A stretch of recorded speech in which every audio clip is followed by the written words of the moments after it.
some rain. I just layered it with just a little bit of rain, and that's what made that video, and I was really happy. I knew that I wanted to put them out together, or just a couple days apart, so that, I don't know, why not? Why not? Why not? Why not? Why not? Why not? So yeah.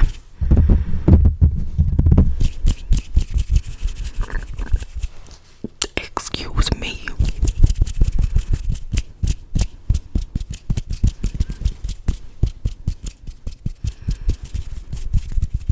I'll try not to breathe all in your ears, but I don't promise a thing.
Store a couple of towns over, and they buy like Amazon returns or like pallets of just stuff, and on Saturdays and Sundays they unload like new pallets, but this stuff is still like in Amazon packaging or like poly mailers, and you can't really see what's in there, so you get to open up each package as well. Before COVID, we got kind of obsessed with it and we would go and just find a bunch of stuff, and so on the days that they unload new trucks, everything is $5. You find a brand new iPhone, $5. You find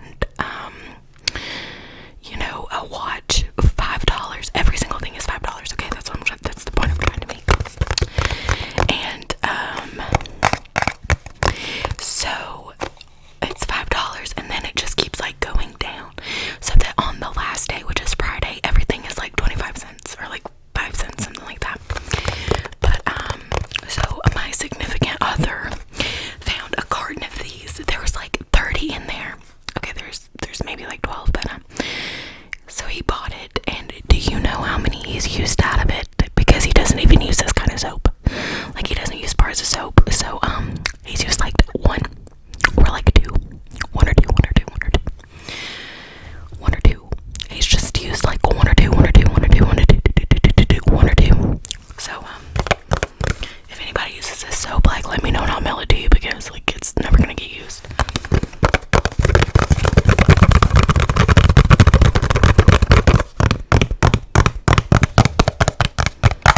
But we had to force ourselves to stop going, because we bought all this stuff and we're like, oh, we're just gonna sell it, sell it for a reasonable price, but still make like $5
asked her one day.